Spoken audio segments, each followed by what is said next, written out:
Buenas noches, estimados. Mi nombre es Ray Príncipe y voy a ser su ponente el día de hoy. El día de hoy vamos a ver simulación de acto jurídico, vamos a entender también lo que es el acto jurídico, a grosso modo, porque básicamente, como ya bien lo comentó Messi, es un acuerdo contractual, ambas partes, ¿no? Que tengan pues que tener voluntad, ¿no?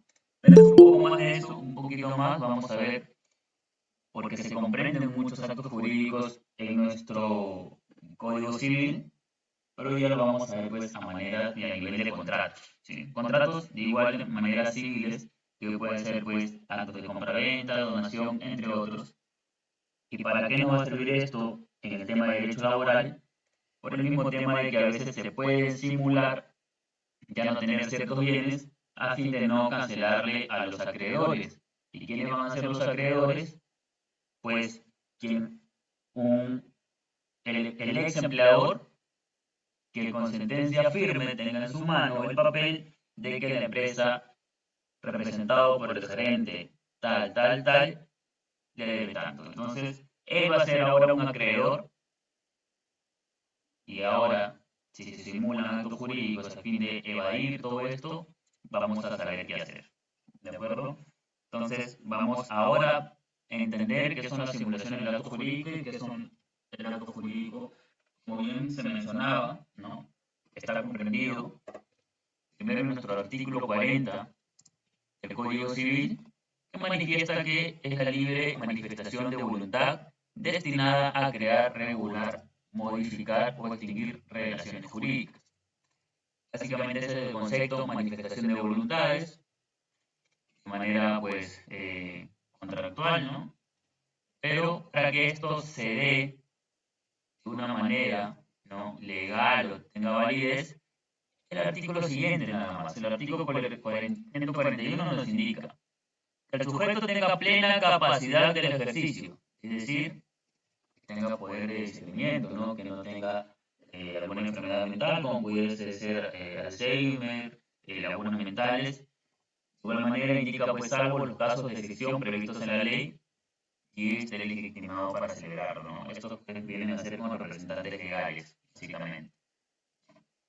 Que la relación jurídica sea lícita, esto es, eh, en base, se puede decir evidente, porque yo, por ejemplo, no puedo decirle a Melsi, ¿sabes qué? Hagamos un contrato, yo te pago 1000 soles y tú mata a tal persona, ¿no? O te pago 1000 soles porque lleves 1 kilo de estupefacientes a tal lado, ¿no? Vamos a firmar aquí un contrato.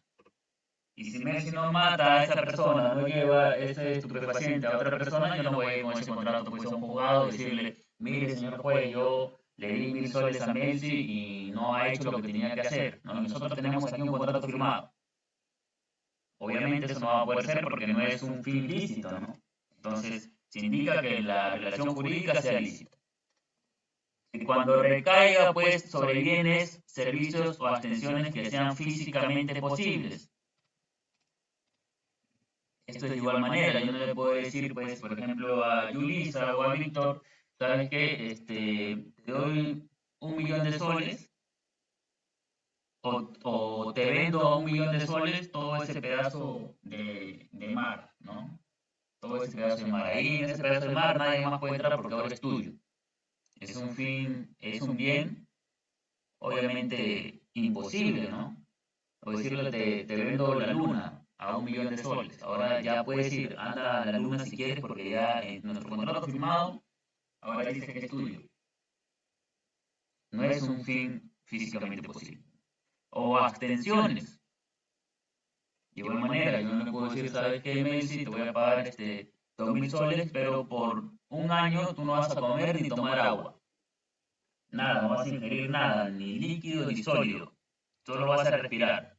Por un año. Cumples ese año y te doy 1 millón de soles. Es una extensión que físicamente pues es imposible, ¿no? En algún momento va a terminar por fallecer Messi. Eso nos indica el 141 que tienen que ser requerimientos válidos para que esto pues sea al fin y al cabo un acto jurídico legítimo y que se cumpla la formalidad, pues, ¿no?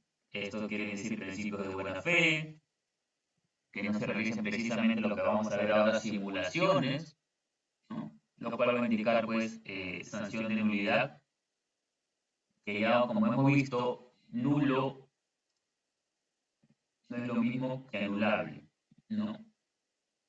Nulo se dice aquí en el término jurídico es que nació muerto. Y anulable es que aún puede pues subsanarse, ¿no? Quizás hubo un error en el número de DNI, anulable. Pero si lo realicé con una persona que no está en todo su poder mental para poder realizar un acto jurídico, para poder dar un ámbito netamente contractual, ¿qué nos va a decir? Pues que es nulo, ¿no? No está en los supuestos, es nulo. Nulo nació muerto, anulable, puede ahí salvarse. Nació enfermo y se puede salvar. Entonces, en términos jurídicos, así es como se podría diferenciar nulo y anulable. Pasamos a la simulación, a lo que quiere decir. ¿Qué se refiere a una persona nulo? Por ejemplo, una persona que tiene Alzheimer no puede realizar un acto jurídico, porque no es una persona con poder de discernimiento como quien indica acá que el sujeto tenga plena capacidad de ejercicio. Si no tiene plena capacidad de ejercicio, no es una persona que pueda realizar un acto jurídico. Entonces, esa es una persona nula para realizar este acto. Correcto, una persona que no está en capacidad de su ejercicio es una persona que no está en sus facultades mentales, porque puede que física no la esté al 100%, pero pues mentalmente sí. ¿Ok? Simulación del acto jurídico. Te da una simulación. Vamos a entender primero solo lo que es simulación. ¿Qué es simulación? Una simulación se da pues para aparentar algo, para terminar de engañar a otras personas, ¿no? Obviamente no a las personas que están realizando la simulación, sino a otras personas. Yo no simulo algo y me termino engañando a mí, sino el fin es engañar a un tercero. En el caso del acto jurídico, van a haber dos personas que van a simular algo a fin de que más personas o las personas del exterior, fuera de ese contrato simulado, crean algo que no es, ¿no? Entonces, ¿cuándo se da una simulación del acto jurídico?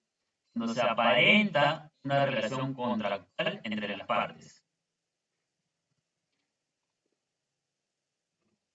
donde puede ser pues aparentada solo una parte o la totalidad de este acto jurídico, que lo vamos a comprender ahora en un momento, ¿no? Entonces, la simulación en sí es que pues se va a buscar engañar, se va a buscar aparentar, se va a buscar fingir que se está logrando algo, se está dando algo, ¿no? Pero solo entre las partes. Solo entre las partes van a saber cuál es la verdad, ¿no? En su totalidad, ¿no?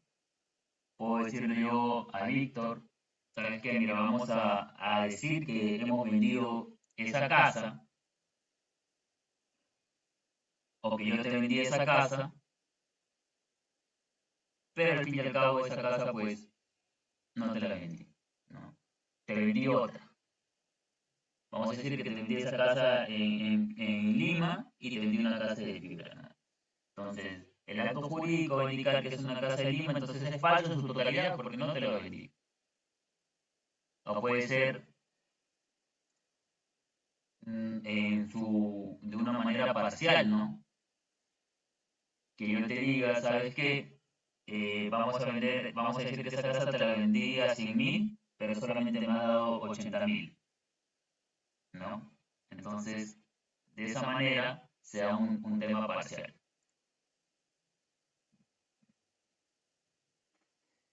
Ahora vamos a la simulación lícita y la simulación ilícita. Ahora debemos entender que no toda simulación va a generar un daño a terceros, ¿no? Pueden ser estos terceros engañados, ¿sí? pueden creer en la simulación, sí, esto no precisamente les va a generar pues algún tipo de daño, ¿no? Esto precisamente no va a generar algún tema ilegal o va a generarle algún perjuicio a algún tercero. Entonces, ¿cuándo una simulación puede ser lícita? Cuando no le genera ningún daño al tercero. Cuando una simulación puede ser ilícita, pues cuando generará algún tipo de daño. Entonces, en la simulación lícita, ¿qué puedo indicar yo? ¿Sabes qué? Me voy a casar. No quisiera yo, pues, que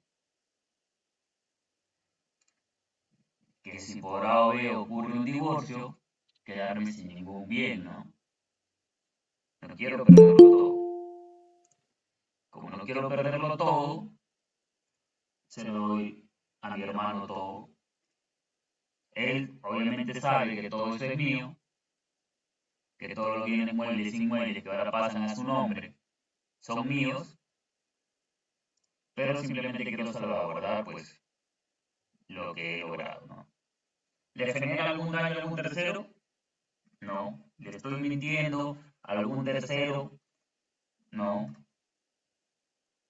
Entonces, como no le genera ningún daño a ningún tercero, no viene a ser una simulación ilícita, pues no, porque no estoy generando ningún tipo de perjurio a nadie. Yo simplemente estoy salvaguardando si lo paso a mi mamá, a mi papá, a mi hermano, a mi mejor amigo, a mi mejor amiga, a mi prima, a mi tía. ¿Le llega a generar algún daño a un tercero? No, no le llega a generar ningún daño a un tercero. Entonces, viene a ser una simulación lícita. Ilícita, obviamente cuando le genera el daño a un tercero. Y en este caso, que podríamos nosotros ser los acreedores en caso de ser trabajadores, ¿no? Aquí es que empieza a la figura para nosotros. Cuando a sabiendas de que tengo que pagar algún tipo de deuda o de monto que ya está pues en un pagaré, en una sentencia firme, que en cualquier momento se me pueda pues activar algún tipo de medida cautelar, realizo este tipo de simulaciones, ¿no? De donación, de venta. Te le digo, mira, vamos a venderlo, incluso vamos a inscribirlo en registros públicos para que ahora en adelante todo eso sea tuyo. ¿Le está generando algún daño a un tercero? Obviamente, hay un acreedor, hay alguien a quien se le debe y por eso se está simulando, se está aparentando, se está fingiendo todo este acto jurídico, toda esta simulación a fin de no cancelar esta deuda, ¿no? Entonces, ¿se le está generando el daño a un tercero? Sí. Entonces, ¿toda simulación es un daño? No. ¿Toda simulación es ilícita? No. Entonces, es aquí que vamos a tener que nosotros aprender a diferenciar todo esto para luego poder exigir principios como los principios persecutorios en caso de que nos adeuden. ¿De acuerdo? Entonces, desde aquí es que nosotros vamos a empezar a diferenciarlo. Ya sabemos que no toda simulación va a ser ilícita y no toda simulación va a generar un daño al tercero. Entonces, ahí lo vamos a ver, ¿de acuerdo? Es el ejemplo entre ambas partes. Ahora, tengamos claro que la simulación solo se va a permitir en contratos, ¿de acuerdo? Nivel civil en contratos. ¿Sí? ¿Por qué? Obviamente yo no le puedo decir pues a una chica, ¿sabes qué? Mira, vamos a simular, como tú estás embarazada, en un mes nace, yo quiero una asignación familiar. vamos a simular que ese hijo va a ser mío, yo lo firmo de mentirita nada más, me pagan a mí la asignación familiar y tú pues, tú sabes que ese hijo no es mío, ¿no? La firma va a ser de mentira, ¿no? Vamos a simular esa paternidad. Obviamente no se va a dar así, al momento de firmar ya tú reconoces a ese hijo como tuyo y te va a generar pues derechos, deberes y obligaciones. Entonces, ¿se puede dar una simulación ahí? No. Entonces, sobreentendemos que solamente se va a poder dar a nivel de contratos. Entonces, simulación solo se permite en contratos. Obviamente va a haber un acuerdo entre partes. Yo no puedo indicarle a Yulisa, vamos a hacer una simulación, y Yulisa me dice, no, yo no quiero hacer la simulación. ¿Podré hacer la simulación yo solo? No. Entonces, pues vamos a tener, obviamente, que llegar a un acuerdo para realizar una simulación y tiene que ser igual entre partes. Las personas que empiecen ahora en este acto jurídico simulado se van a empezar a llamar simulantes. Se llaman simulantes las personas que participan en este acto jurídico simulado, se empiezan a llamar simulantes. No hay formalidad, ¿de acuerdo? En el tema de nosotros, de nuestra simulación, nuestro código civil indica en su título 6, a partir del artículo 190,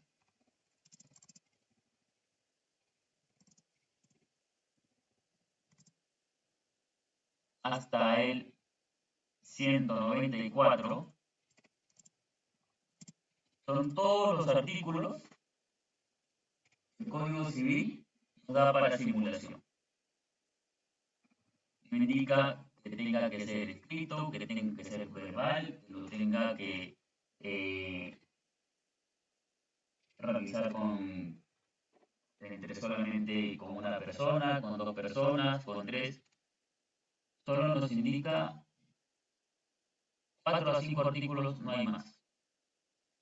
Entonces no existe una formalidad, una regulación de cómo se debe dar una simulación. Porque como entendemos, la simulación puede ser lícita y sin daños a terceros. Entonces no hay su prohibición en su totalidad. Entonces no existe en realidad una formalidad. Y pues vamos a entender que igual que toda simulación va a ser al fin y al cabo un engaño.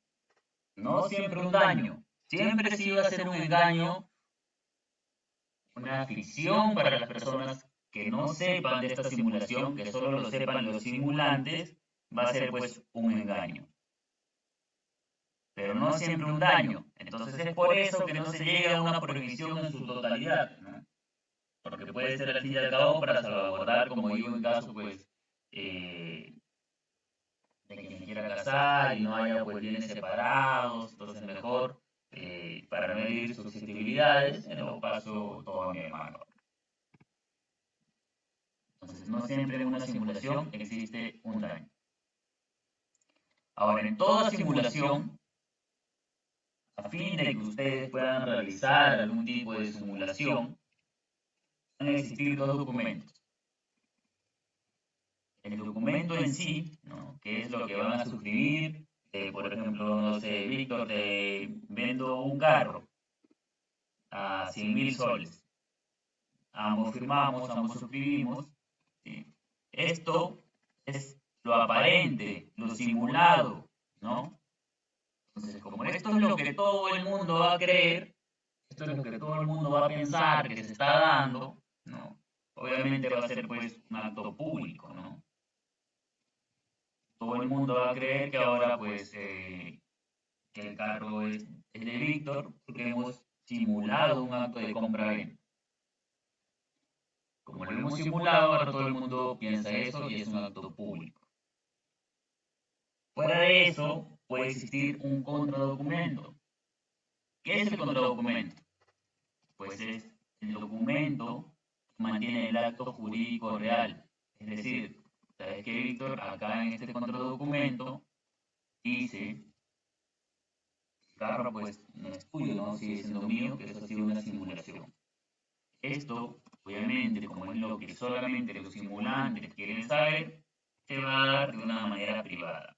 Este contradocumento nos da una seguridad al 100% de que A o B, esa simulación pueda salir mal, podamos recuperar o actuar o accionar sobre nuestras cosas, no.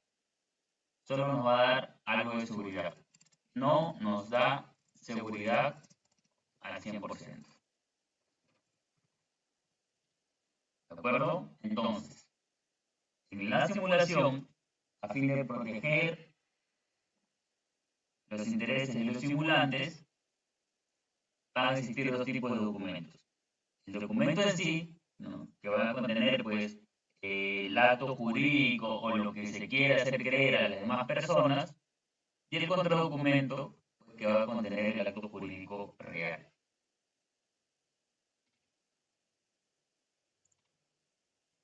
El acto jurídico, el documento se va a mantener público y el contradocumento privado. Aquí es lo que se va a dar la simulación, como indicábamos aquí, que se puede dar de manera total o solo una parte. Y lo vamos a entender ahora. Simulación absoluta y la simulación relativa. En la simulación relativa nos indica una simulación relativa total o una simulación relativa parcial. De aquí en adelante, teniendo ya estos puntos claros, vamos a entender ahora, ¿no? Después de esto vamos a hacer unos ejemplos de cuando ya se viene a accionar como en la simulación del acto jurídico. ¿Okay? Y aquí esto es importante que ustedes lo sepan, porque en las siguientes clases vamos a hablar del principio persecutorio y vamos a hablar sobre este tipo de simulación que se da pues de manera ahí sí ilícita porque se está realizando para no cancelar una deuda que tienen los acreedores. En este caso, para derecho laboral, para los fines que nos interesan, van a ser pues los ex trabajadores, ¿no? Entonces va a ser importante que se maneje esta terminología y estos conceptos.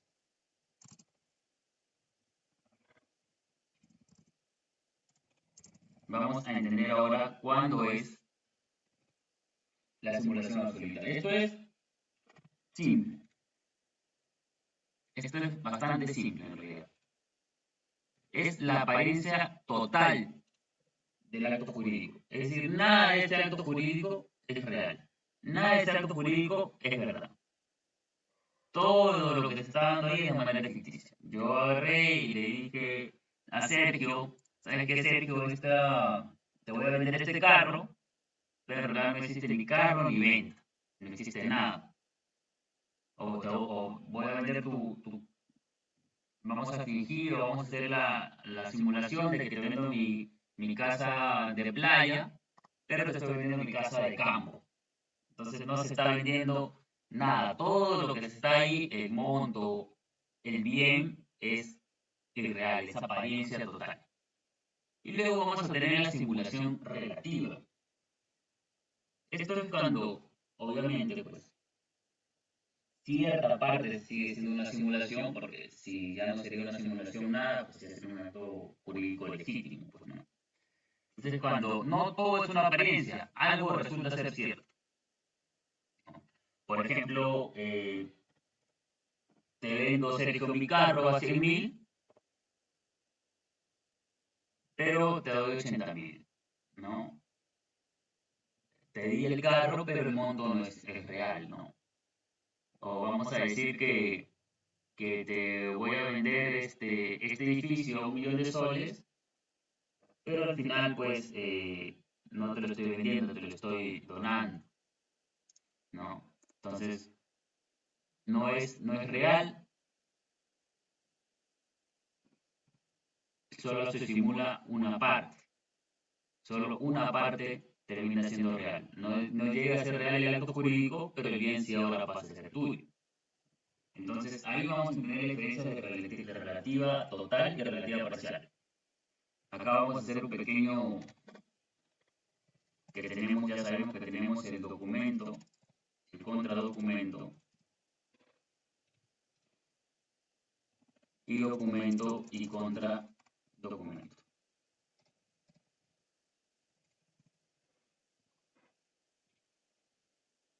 Acá indica cuando el documento y el contradocumento son diferentes. La naturaleza jurídica es diferente. ¿Qué vamos a entender aquí? Relativo. Relativo total. Ya sabemos que el documento, pues, es el acto jurídico en sí, y el contradocumento es lo que tenemos nosotros, pues, a fin de intentar salvaguardar algo. El documento nos dice que es una venta. Y el contradocumento nos dice que es una donación. Entonces, la naturaleza jurídica aquí son diferentes. No fue una venta, fue una donación.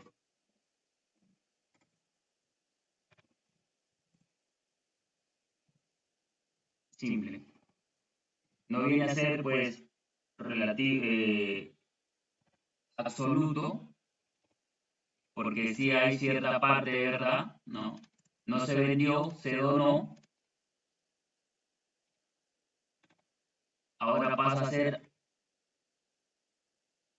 para la otra persona, ¿no? Se está simulando para la otra persona, pero la naturaleza jurídica, pues, no es la misma, ¿no? No son iguales. Entonces, en la relativa parcial, tiene que ser pues lo contrario.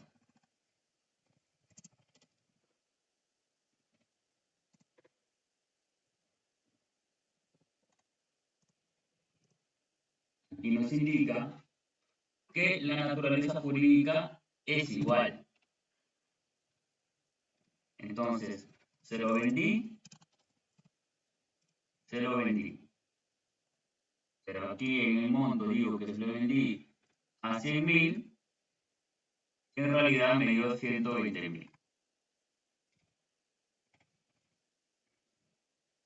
La naturaleza jurídica entre el documento y el contradocumento es el mismo, pero los montos monetarios son distintos.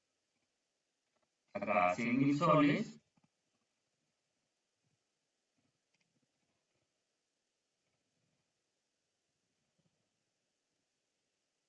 y acá a 120.000 soles. Ya tenemos los conceptos de absoluta relativa y los derivados de relativa. Hasta ahí, todo claro. Hasta ahí, solamente son conceptos. Ahora, ¿por qué tenemos que ver esto? ¿Por qué tenemos que aprendernos? ¿Por qué vamos a ver derecho civil? Si acto jurídico ya sabemos que es contractual, validez de las partes, etc. etc. Si acto jurídico es de primer ciclo, porque lo tenemos que ver ahora. Quiero aprender derecho laboral. Vamos a verlo. Vamos a ver porque acá ya tenemos los efectos a terceros. Y aquí es que luego vamos a saber diferenciar cuando es que se ha querido evitar pagarle al acreedor y entre otras cosas, ¿no? Así que vamos a ver los ejemplos civiles y yo creo que ahí automáticamente ustedes van a entender en qué aspecto del ámbito laboral se va a dar. Y aquí vamos a entender también qué tan peligroso, al fin y al cabo, puede resultar para el empleador realizar este tipo de simulaciones. Así que acá vamos a simplemente, he puesto esto porque vamos a realizar ejemplos.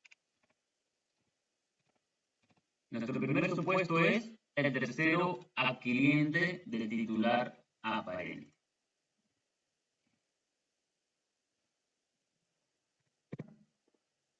Complejo el nombre, complejo, pero vamos a aprender aquí.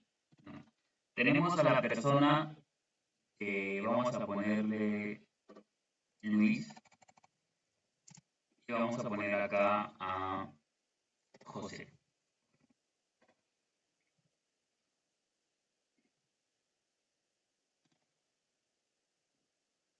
Hasta ahí tenemos dos personas. Y aquí en el medio vamos a tener una casa.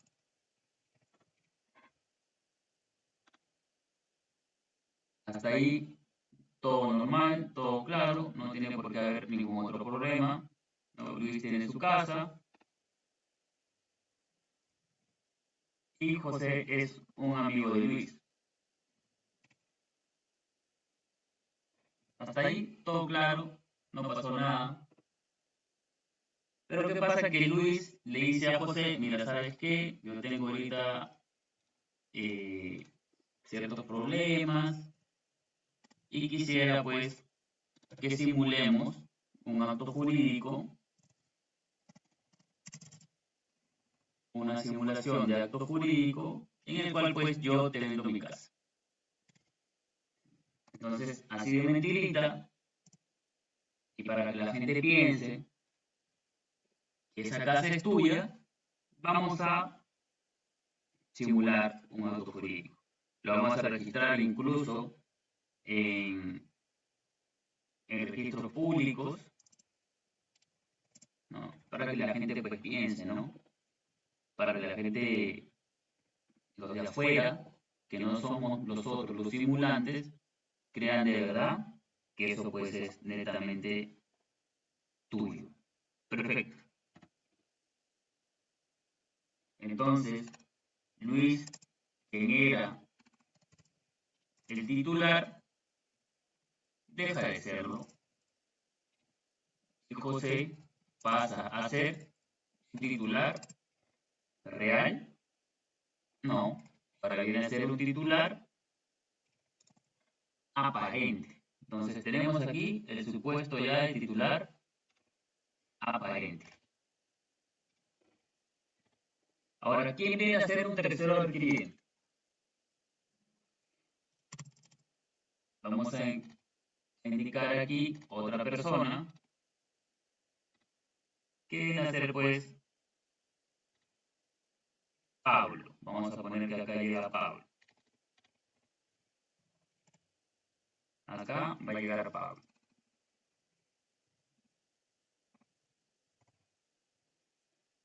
Pablo le va a indicar a José, ¿sabes qué? Mira, José, estuve eh, indagando, curioseando y me di cuenta que en los registros públicos tú tienes una casa. O sea, le dice, no, esa casa de Luis, solamente estamos así de mentirita, nada más, porque tiene unos problemas. Pero que tú no le has preguntado por qué, simplemente has simulado y ya esa casa... Sí, sí, pero Pablo, esa casa está en registros públicos, esa casa es tuya. Y en teoría es la verdad. Luis puede decir que si ellos han acordado en que es de mentira, que es ficticio, ¿no? Que es una simulación, pero está en registros públicos. Llega a ser verdadero. ¿Sí? En conceptos, José podría ser un titular aparente para Luis y José, pero para las demás personas, José es el titular verídico, real, legítimo. Entonces, Pablo le empieza a insistir, a insistir, a insistir, a insistir, hasta que le dice, ¿sabes qué, José? Mira ya, no me estés mintiendo ya, pues ya sé que esa casa es tuya, ya, la has comprado, ¿sabes qué? Te la quiero comprar, ¿no? eso de que es mentira, yo sé que es mentira eso de que me dices que Luis te ha dado la casa. Y José le admite, le dice, ¿sabes qué? Sí, es mi casa ya. No quería decirlo porque no quería que me moleste. Le admite, o sea, deja de indicar que ha sido una simulación. Le llega a admitir, sí, la casa es mía. Te la vendo. Entonces, Pablo pasa a ser un tercero adquiriente.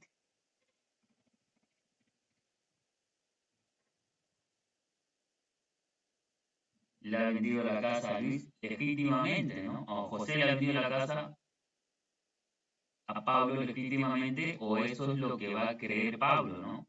Pablo hasta ahí está muy seguro que la casa es de José porque José le ha indicado, pues, que sí, que efectivamente era una mentira, él quería mantenerse perfil bajo, pero se compró una casita y ahora se la quiere vender a Pablo.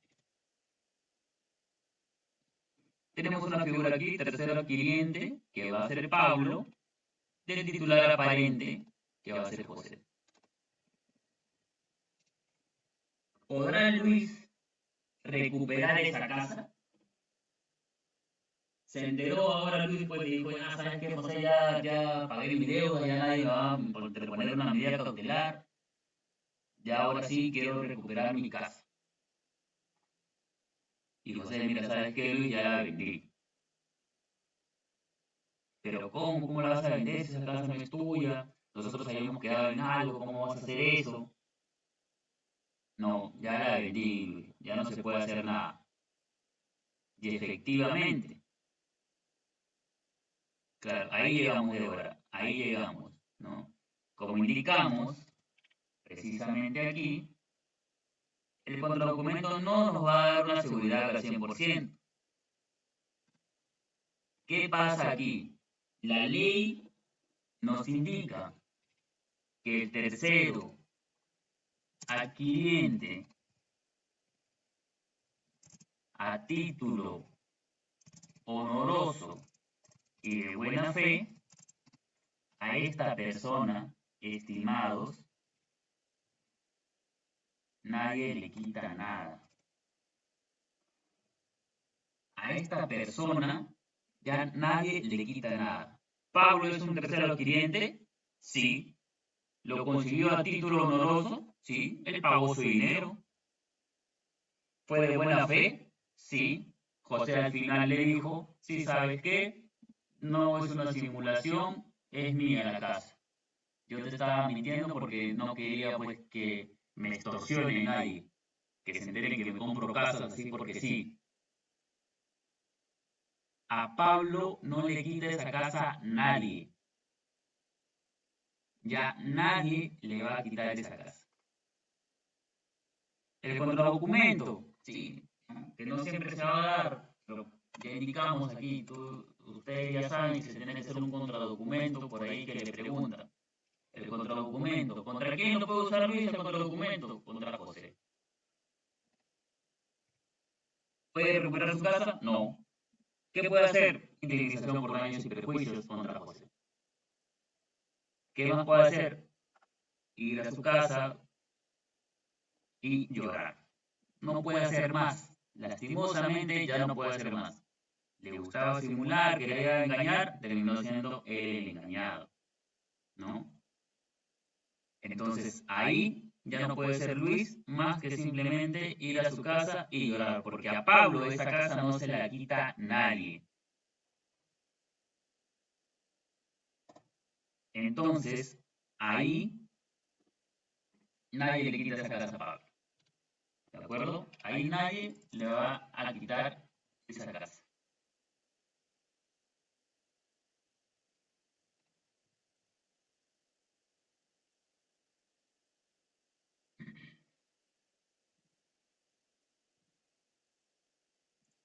Ahora sí, tengamos en cuenta estos supuestos de acá. Tercero adquiriente a título oneroso y de buena fe. Porque si cumplen estos tres supuestos, ya nadie le quita nada a nuestro tercero. Este registro público, entonces este es el peligro debe realizar simulaciones, ¿no? La acción pauliana, mi estimado Daniel, es fraude a los acreedores. De acuerdo que ahorita lo vamos a ver en el tercer supuesto, no vamos a ver exactamente fraude a los acreedores, ¿sí? Vamos a llevar este tipo de simulaciones, porque lo que nos interesa al fin y al cabo es terminar de identificarlos para pues poder llevarlos al derecho laboral. Pero este tipo de fraude a los acreedores es un tema interesante que va a título civil. Vamos a ver si lo llevamos uno de estos días. Voy a tratar de ponerlo, aunque sea unos 20 minutos, porque también es un tema interesante. Sí, pero ese fraude a los acreedores se da netamente para darte pues ahora un alcance. Es cuando el deudor disminuye su patrimonio, ¿de acuerdo? Que es prácticamente lo que hacen pues los empleadores, ¿no? Disminuir su patrimonio para pues ya no pagarte, para ya pues no cancelarte, ¿no? Entonces, eso se ve como acción pauliana, perdón, o fraude a los acreedores, pues porque está buscando irse a la quiebra deliberadamente, él mismo lo busca, ¿no? Entonces ahorita lo vamos a ver. Yulisa indica, ¿qué pasa si en el contradocumento indican cláusulas para asegurarse que no suceda este tipo de situaciones? Ok, perfecto. En el contradocumento Luis le puede indicar, ¿sabes qué, José? Si vendes mi casa, me vas a pagar cierta indemnización. Perfecto. Pero él no le puede decir, ¿sabes qué? Si le vendes la casa a un tercero, el tercero me tiene que devolver la casa. Porque el tercero no llega a saber esta situación. El fin de Luis y José era engañar a las demás personas. Y lo han logrado, efectivamente. Tanto así que Pablo ha creído que la casa es de José. Y entonces, como Pablo ahora cree que la casa es de José, se la ha comprado a José. ¿Él sabía de esa simulación? No. ¿Tuvo título oneroso? Sí, la compró, pagó su dinero. ¿Es el tercero adquiriente de buena fe? Sí.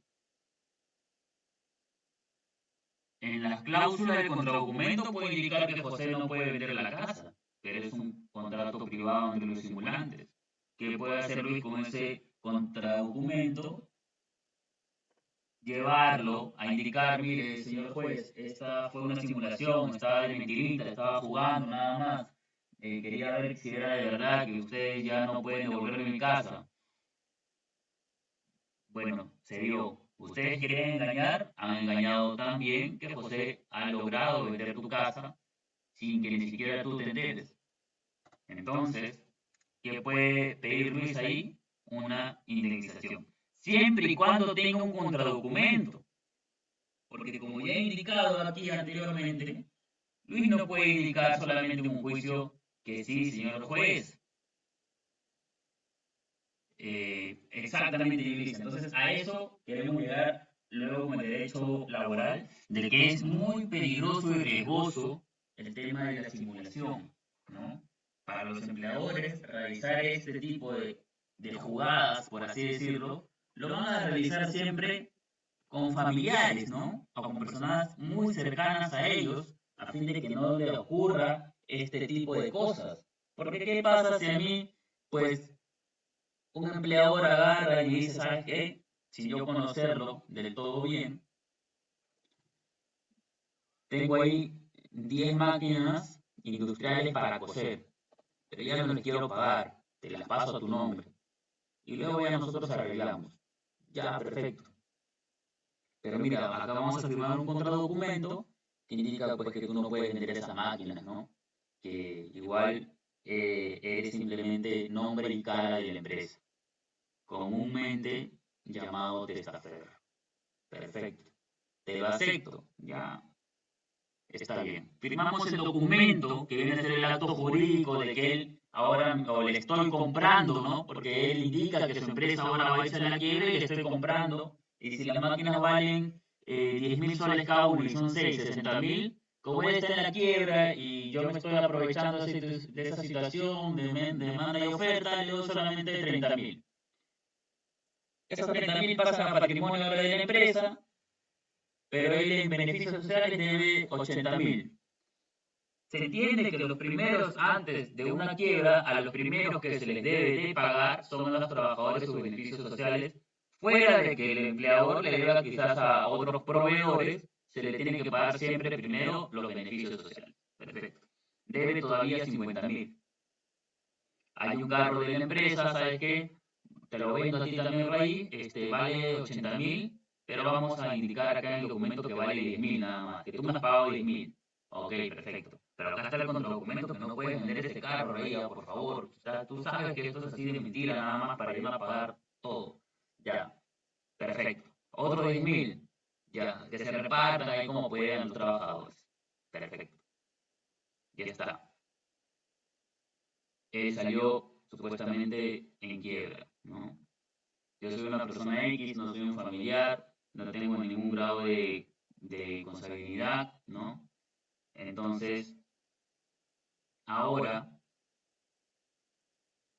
ahora pasa que yo pues no me da la gana porque dije, ¿sabes qué? Qué mala persona este empleador. Voy a vender todo. Lo vendo. A los precios reales quizás, ¿no? Lo único que le asegura al ex empleador que no le pagó los beneficios sociales a sus trabajadores es que yo le doy una indemnización. No más. No puede pedirle más. Porque una tercera persona me lo está comprando a mí sin saber de esta simulación. Entonces, la persona que a título oneroso y de buena fe no se le quita nada. Tal cual como dice Víctor, solamente va a asegurar una indemnización siempre y cuando tengas este contradocumento. Si no lo tienes, simplemente puedes ir a llorar a tu casa. No puedes hacer más. ¿Qué puede hacer Luis? Nada. Si no tiene contradocumento, ¿qué puede hacer Luis? Nada, llorar, así, en negrita y grande. Llorar. ¿Qué más puede hacer? Nada más. Exacto. Ahora, en el tema de donación, para evitar pagar los impuestos, de igual manera. De igual manera. Eso es lo que se realiza mucho en actos porque tienes que ir a pagar el 5% del valor de la venta para que tú pases pues a recién proceder, tienes que ir con ese voucher a la notaría para recién proceder a hacer pues el acto jurídico compraventa, ¿no? ¿Qué pasa cuando te dan por donación? El valor de la casa disminuye, ¿no? Disminuye para una próxima compra-venta a fin de que no se realice. Igual se realiza porque ya no lo donas, ya no lo vendes, sino que el donante lo vuelve a donar. ¿Se puede? Sí se puede, es tu casa, ahora puedes hacer lo que tú quieras. Entonces, aquí entendemos que Luis no puede hacer nada más que llorar porque no tiene nada más ahí que hacer. El tercer adquiriente, Pablo, llegó de buena fe y lo compró. ¿Es importante reconocer esto? Sí, porque aquí vamos a entender aquí que si nuestro ex empleador no tiene nada que ver con con un nuevo contrato del título oneroso, entendemos cuando hay dinero de por medio. ¿De acuerdo? Una donación, por ejemplo, no es un título oneroso, es un título gratuito. ¿De acuerdo? Oneroso cuando hay dinero. Por ejemplo, si Lisa me indica un contrato de donación, es un título gratuito. ¿Sí? Ahí vamos entendiendo qué son títulos onerosos. Onerosos. Entonces, aquí entendemos cuál es el peligro que van a correr los empleadores, ¿no? Cuando realizan este tipo de simulaciones.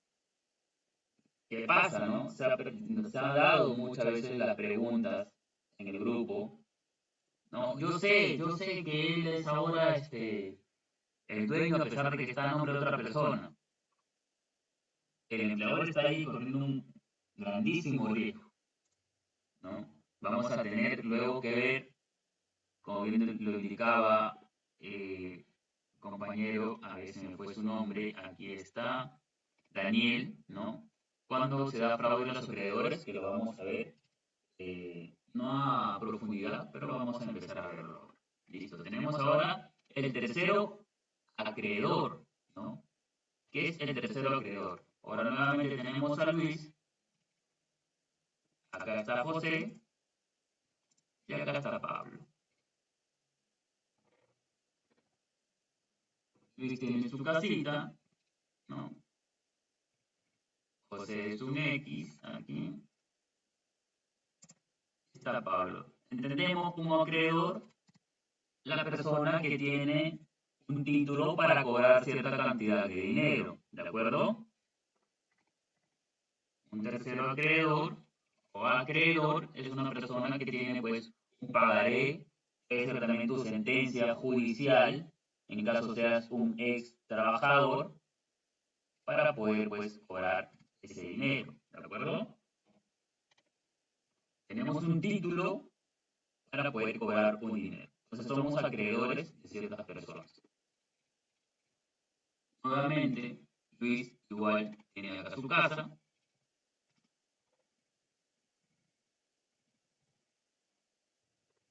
Y Luis nuevamente confía en José y le dice, ¿sabes qué, José? Yo no quiero que sepan que esta casita es mía. Ayúdame, por favor. Vamos a hacer una simulación de acto jurídico. José le dice, bueno, está bien, te ayudo, no sé cuál es tu problema, pero te ayudo porque somos buenos amigos, nos conocemos desde el inicial. No creo que tú pues me estés buscando hacer un daño, ¿no? Vamos a hacer esa simulación. Yo ni sé qué es, pero como tú ya me dijiste que es así de mentirita será, pues. Vamos a hacerlo. Listo, dice Luis. Gracias, José. Qué buen amigo eres. Y para que todos nos crean, vamos a ir al registro público. Y José dice, bueno, voy a firmar aquí, ya yo confío en Luis. Nuevamente José pasa a ser titular. Nuevamente aparente, ¿no? Nuevamente va a ser un titular aparente. Porque entre ellos, entre los simulantes, Luis sigue siendo pues el titular, ¿no? Pero ahora pasa que José le debe dinero a Pablo, ¿no? José le debe dinero a Pablo. Y Pablo le dice, mira José, no tienes para pagarme, pero sí tienes para comprarte casas, ¿ya? Tienes hasta tal día para pagarme, si no, yo voy a accionar. Acá tengo mi pagaré y voy a accionar que en una obligación de dar suma de dinero, ya vas a ver. Voy a ir con todas las de la ley, o sea, tienes hasta el 20 para que me pagues sí o sí. Que debes buena cantidad de dinero y para comprarte casa sí tienes, pero para pagarme no. Luis obviamente no sabe de nada, él está durmiendo en su casa, ¿no? Él dice, bueno, y José le dice, pero Pablo, esa casa no es mía. Ahí está Luis, no hemos hecho esto. No sé yo, tú me pagas. El registro público dice que tú eres el dueño, que tú eres el titular legítimo. Yo voy a accionar si no me pagas. Llegó el 20, no lo pagó. Y contra la casita de Luis, ahora en registros públicos es de José, Pablo acciona una medida cautelar. Luis ahora se da cuenta de que José le debía dinero a Pablo y ya accionaron una medida cautelar. Llega la sentencia, remate judicial. En el remate judicial, pues llega otra vez un tercero adquiriente, tiene título oneroso y obviamente es un remate judicial, pues no le vas a indicar que el juez lo estaba vendiendo de mala fe. Nuevamente, es de buena fe. a esta persona X, no sé, Joaquín, compró un remate. Nadie le quita esa casa. Pablo cobró su dinero y el único que queda llorando otra vez es Luis. Otro riesgo de simular un acto jurídico. No podemos aquí indicar que pues no hay un tercero adquiriente. Está el tercero adquiriente, que fue a título oneroso, claro, ha sido un remate judicial y la persona, Joaquín, ha venido y ha pagado su dinero para adquirir ese bien inmueble en remate judicial. Obviamente hay buena fe, el juez no va a indicar, pues, ¿no?, que hay un acto de mala fe ahí que se ha simulado ahora como el juez un compra-venta en remate judicial, ¿no? Esto ahora es el tercero acreedor.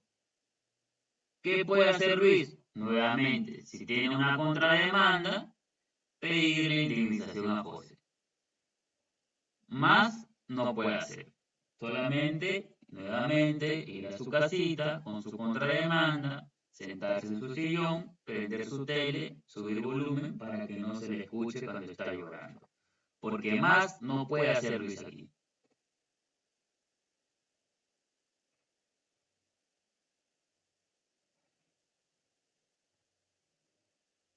Ya, pero Pablo pudo no accionar de mala fe. Pero Joaquín, quien es al final el adquiriente, él lo sabía. No, Joaquín no actuó de mala fe. Pablo fue a cobrar su dinero.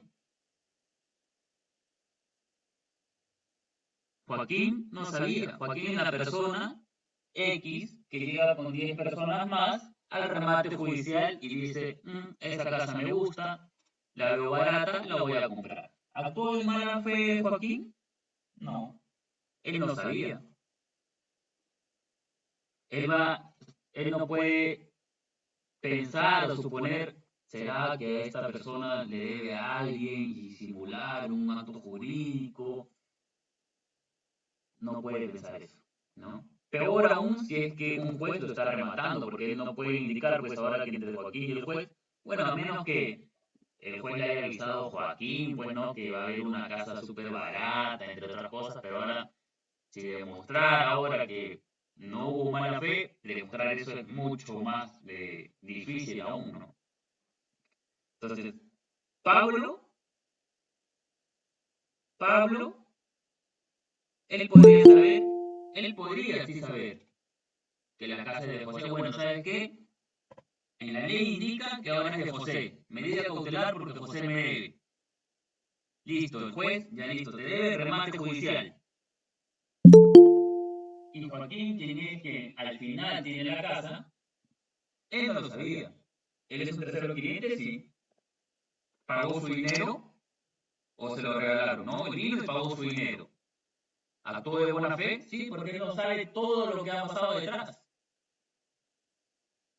Él no sabe si Pablo le debe a José, si José le debe a Luis, si Luis le gusta llorar y por eso le gusta hacer simulaciones de actos jurídicos a diestra y siniestra.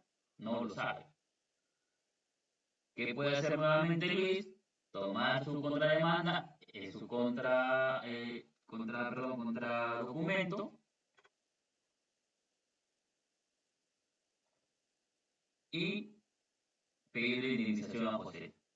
Por más cláusulas que haya puesto de que ahora tú me vendes otra casa, que tú me devuelves, que no sé, vas y le tocas la puerta a Joaquín, lo único que puede indicar que bajo esa simulación ha habido pues una indemnización.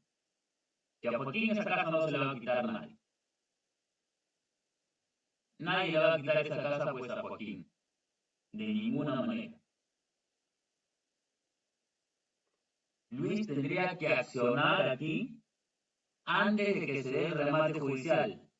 Apenas él pueda pues enterarse que hay una medida cautelar para ya ese acto jurídico darle ineficacia por la simulación. Aquí también lo puede hacer, ¿no? Aquí antes de que se dé la compra-venta, él puede ir con su contradocumento y pedir la ineficacia de ese acto jurídico porque se ha dado una simulación. Pero aquí es mucho más difícil porque las conversaciones son entre José y Pablo, ¿no? A menos que Pablo por ahí conozca a Luis y le diga, oye Luis, José está que me vende esa casa que ahora dice que es de él. Y ahí Luis le diga, no, no, no, no, esa casa es una simulación nada más. ¿Sabes qué? Ya no confío en José, voy a hacer que exista una ineficacia. Pero se va a dar muy rara vez.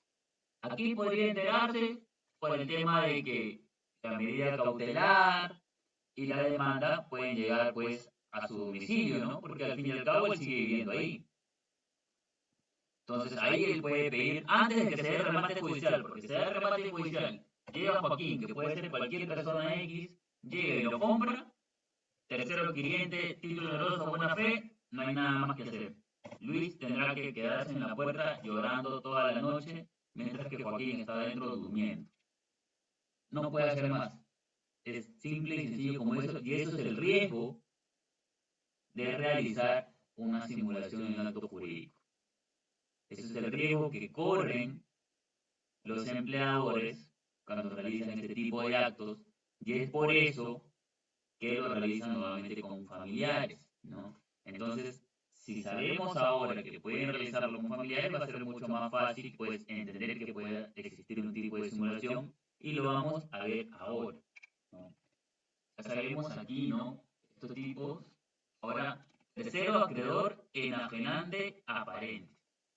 Vamos a ver qué es lo que pasa aquí, por qué este nombre es tan raro, por qué hay tanta terminología que no vamos a entender. Bueno, vamos nuevamente, está Luis, que ya a este punto ha llorado toda la noche. Está José y está Pablo. Nuevamente aquí hay una casita en el medio.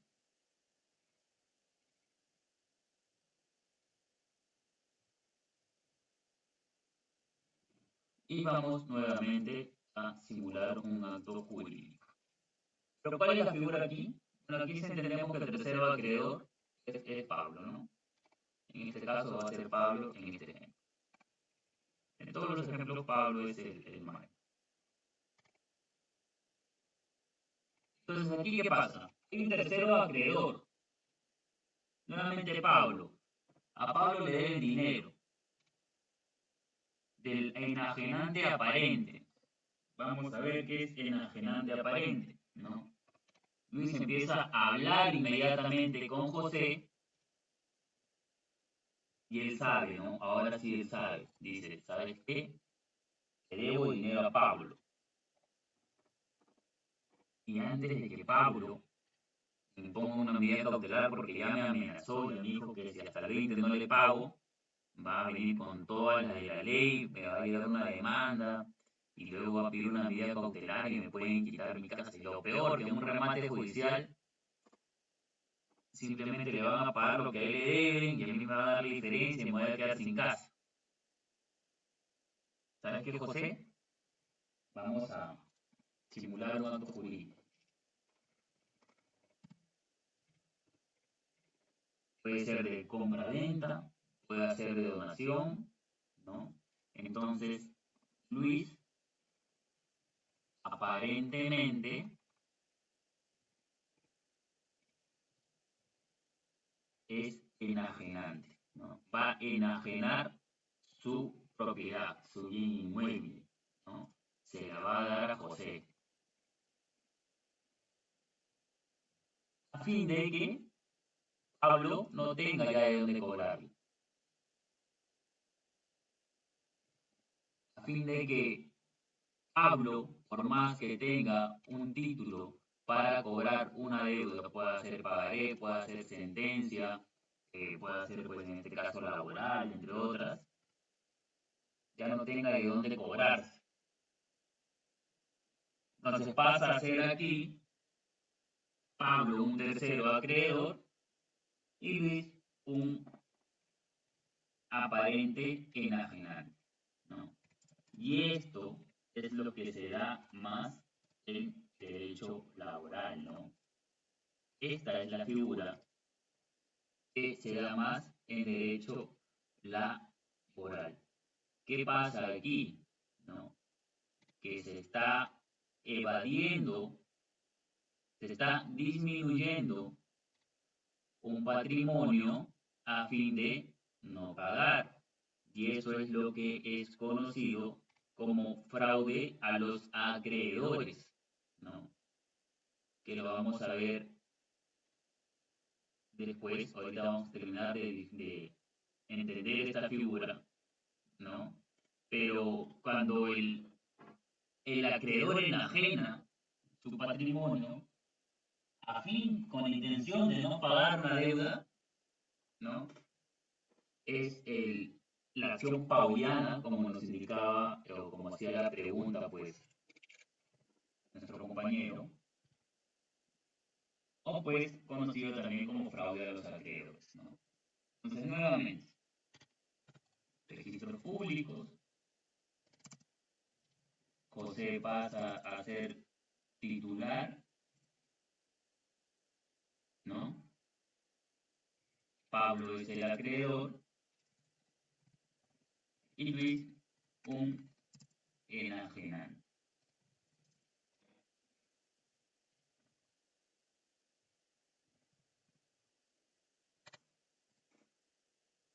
Tendría que demostrarse aquí, para que esto ya no surja efecto y Pablo pueda solicitar sin tener pues fe del contradocumento, de que si Luis comete el error de darle a José por donación, ya no va a haber un título oneroso, ¿no? Entonces, ¿se puede demostrar una simulación? Sí. ¿Se puede demostrar una simulación? Sí. A fin de que Pablo tiene en cuenta de que quizás, aquí es importante seguir estos pasos, primero hacer quizás una cobranza notarial, ¿no? Una cobranza notarial de las deudas. ¿Y qué pasa aquí? ¿Qué pasa aquí? Que supongamos que ahora Luis, José y Pablo no son Luis, José y Pablo, sino es el empleador y el ex trabajador. Que el ex trabajador ilícitamente, fraudulentamente, empieza a disminuir su patrimonio, ¿no? Con obviamente otro simulante, a fin de que pues el ex trabajador no pueda pagar todo esto, ¿no?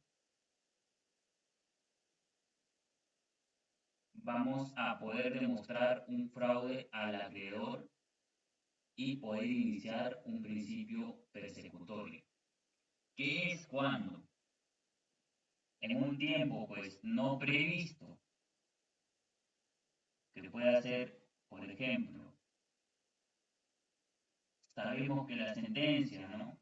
Va a salir de aquí, que me tengan que pagar mis beneficios sociales, va a salir en un mes.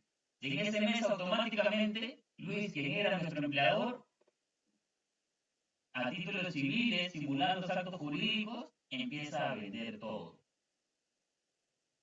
Va a haber una correlación ahí con que justo me tenga que pagar y justo empieza a vender. Sí.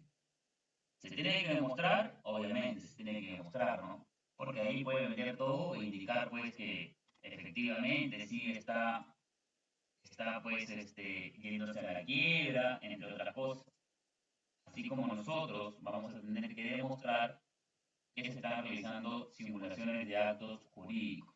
¿Y cómo vamos a saber demostrarlo? Efectivamente con esto, sabiendo cómo es que se dan, ¿no? Sabiendo el paso a paso, sabiendo los conceptos de actos jurídicos fraudulentos, simulados que se dan.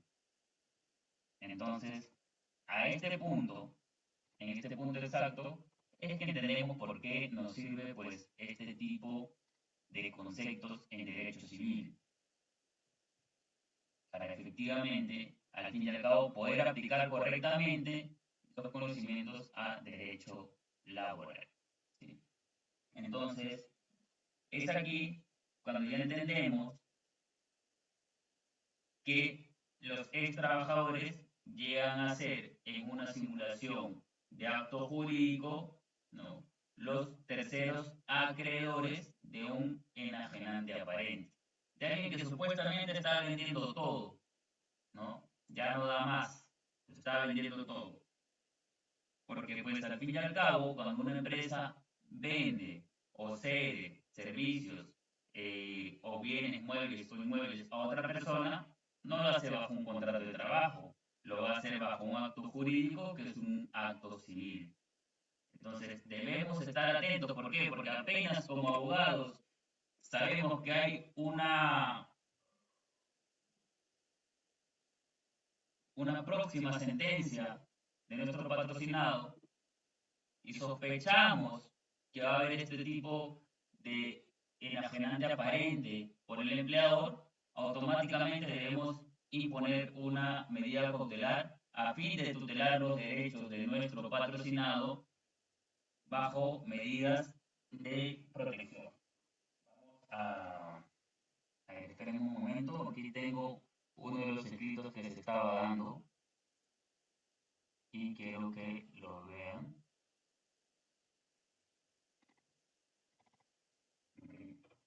No es el caso exactamente, ¿sí? No es el caso exactamente, pero vamos a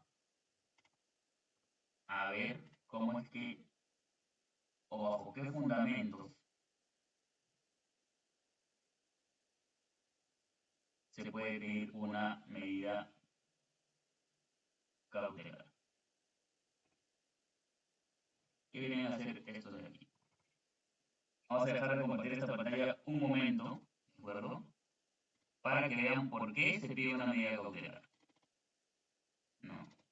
Hemos ya sospechado de que pues nuestro ex empleador quiere vender sus cosas, quiere volverse un enajenante, ¿no? Aparentemente. Entonces, vamos a indicar pues un peligro en la demora quizás, porque quizás ni siquiera ahora nos quiera pagar, no está en sus fines querer pagarnos, ¿no? Esta medida cautelar obedece a que existe el peligro a que el demandado disponga de esta carta de fianza durante la tramitación del proceso principal y la respectiva sustancia. Y consecuentemente no se cumpla con el pago de beneficios sociales que la parte demandada me adeuda.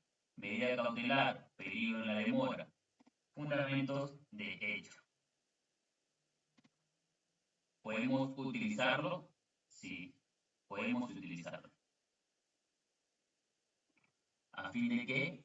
A fin de que podemos indicar que nuestro ex empleador no quiere, pues está buscando la manera de evadir todo esto.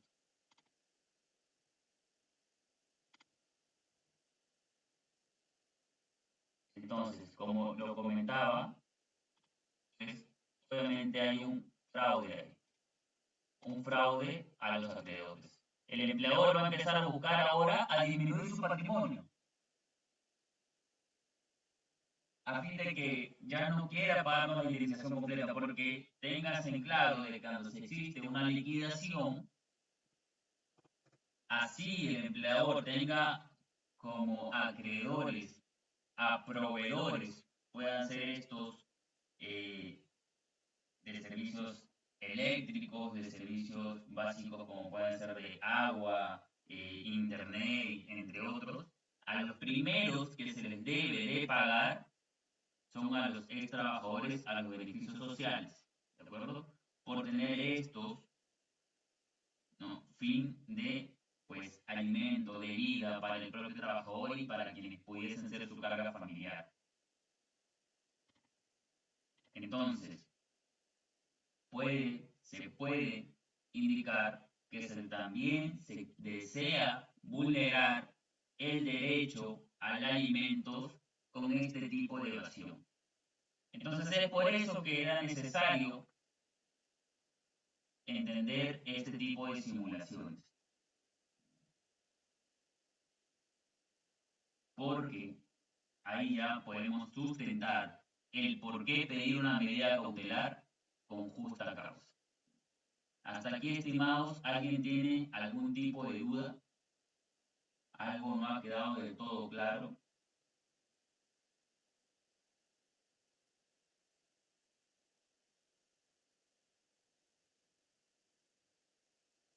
¿O todo está claro?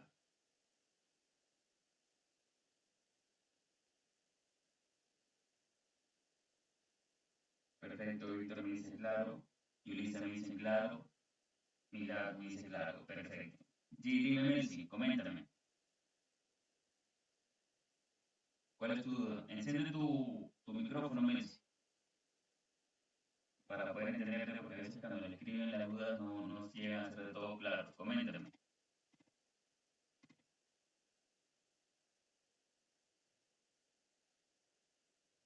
Te escucho, Melcy, dime.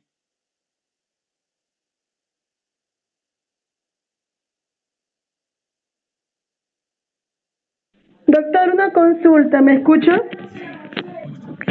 Sí, la simulación relativa parcial, la naturaleza jurídica es la misma, usted dijo. Y la simulación relativa total, la naturaleza jurídica es distinta, ¿verdad? Correcto. A ver, vamos acá a poner la PPT nuevamente. En la relativa, la naturaleza en total es diferente. Y cuando es parcial, son iguales. Tenemos aquí este caso, relativo total. La naturaleza jurídica, acá es una venta y acá una donación. Son distintas. Y en la parcial, la naturaleza jurídica viene a ser venta a venta. Pero pues los montos son distintos. Entonces la naturaleza jurídica se mantiene, pero los montos vienen a ser distintos.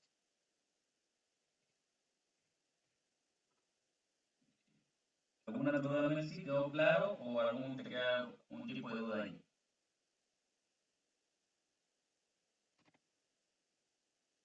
En la simulación total, en la simulación relativa total, ¿los montos son iguales?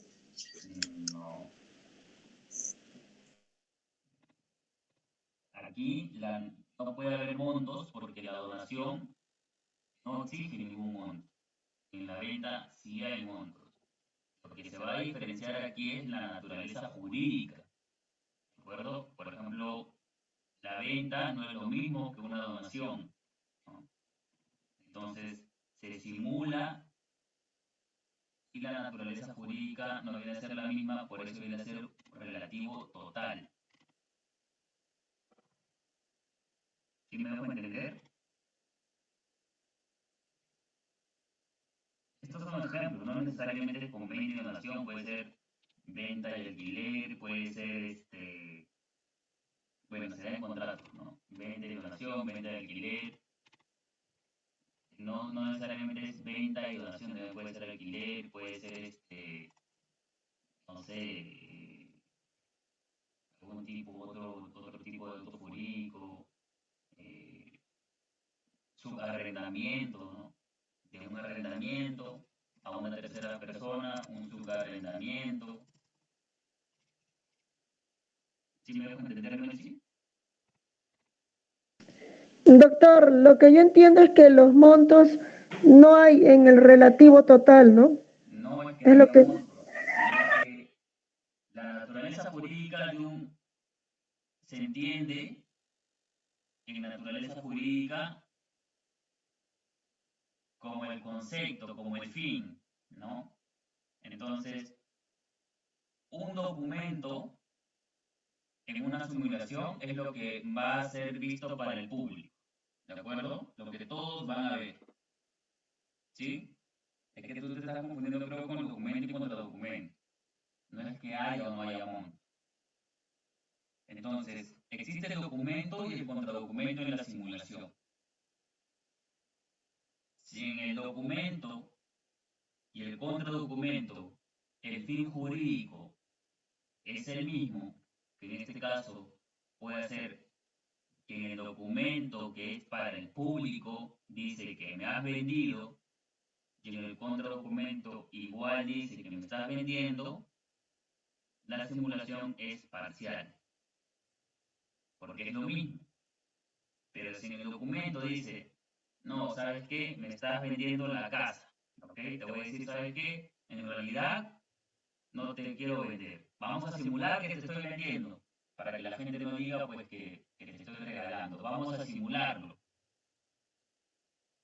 Y al fin y al cabo en realidad no es una venta, es una donación. Entonces, la naturaleza jurídica no es la misma. ¿Sí lo entiendes ahí, Messi?